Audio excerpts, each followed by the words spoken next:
うちのピザはまずい。それを全国放送のテレビ CM で認めた会社があります。言ったのは非評価ではありません。社長がです。消費者の酷評を編集せずにそのまま名指しました。アメリカの宅配ピザ大手、ドミノピザ。2009年の暮れのことです。第34系苦肉系。自分の傷を自分で見せる話です。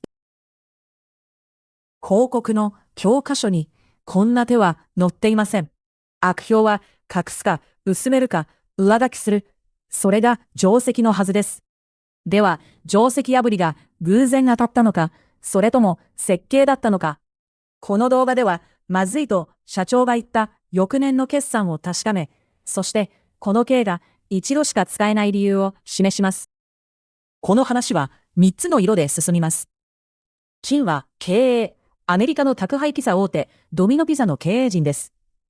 灰は悪評、安いが美味しくないという7年かけて定着した評判です。白は消費者、悪評の発信者であり、そして信用を語り直す最後の審判でもあります。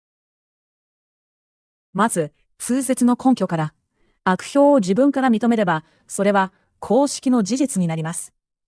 標榜の広告に引用され、報道の見出しになり、客の記憶に本人も認めたと刻まれる。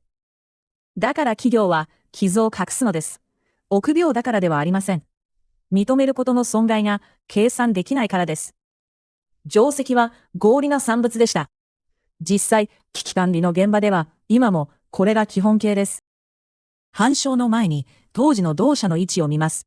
消費者の評価は厳しく、業界の試食調査では最下位グループと報じられていました。安さで選ぶが、味では選ばない。その評判は広告で上書きできる段階をすでに過ぎていたのです。値引きでしか選ばれない状態はブランドにとって緩やかな出血でもあります。隠す傷が隠しきれない大きさになっていた。これが出発点です。2009年12月、同社はピザターンアラウンド、ピザの作り直し運動を始めます。2つのことを同時にやりました。1つ、レシピを生地からソースまで根本から変えた。2つ、その理由として自社への酷評を未編集のまま全国に流した。まずいと言われている。だから変えた。こう告白ゼリフの常識から見れば放送事故のような台本です。しかしこの広告が謝罪と決意表明を兼ねたのです。翌年答えが出ます。2010年通年の米国既存店売上はプラス 9.9%。外食産業で既存店が1年でこれだけ伸びるのは異常値です。悪評を自分から認めた会社が翌年業界の注目を独占する成長を記録した。定石はこの数字を説明できません。実像を見ます。この伸びについて同社自身が公式に説明を残しています。曰く、来店客数の増加と改良したピザへの好意的な反応の持続、そして広告の実効性による。注目すべきは順序です。広告は3番目。先に立つのは実際に変えたピザへの反応です。言葉と実物の順序を同社は取り違えませんでした。傷を見せたことは傷を治したことと必ず体で語られているのです。つまり、こういうことです。聞いたのは告白そのものではなく、告白が証明した本気でした。ここまでを一行にします。信用は無傷の言葉ではなく、代償を払った言葉に宿る。この原理に古い名前があります。苦肉系。原理は自分の身を傷つけることで敵に嘘を信じさせることです。人は自分を傷つけてまで語られた言葉を疑いにくい。この話に当てはめます。傷は全国放送で流れた自社への酷評。本来なら隠すはずのものを自らの手で最も目立つ場所に置きました。ただし、原理と違い、信じさせたのは嘘ではありません。この刑の要件は、痛みを証明に変えることです。美味しくなりましたというだけの広告は無料です。無料の言葉を消費者は信じません。しかし、まずいと言われましたと認める広告には、目に見える代償がついています。ブランドの誇りという取り返しのつかない支払いです。支払いの跡がある言葉だけが疑い深い相手に届くのです。時間軸から読み取れるのは回収の速さです。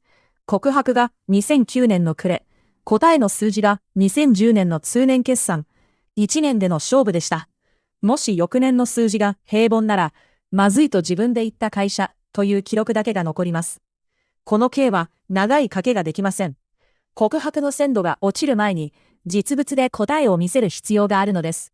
答え合わせの速さもこの刑の設計の一部でした。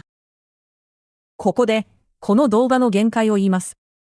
プラス 9.9% のうち何割が告白の効果で何割がピザ自体の改良か。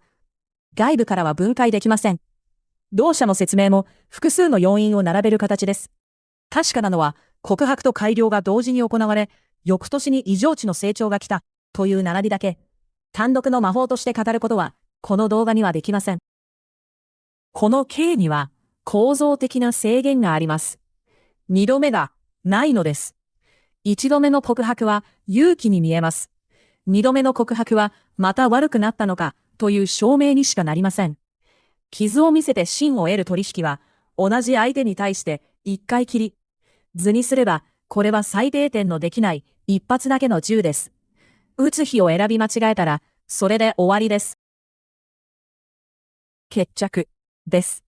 2010年の決算をもってあの告白は表記の広告から転換点に名前を変えました。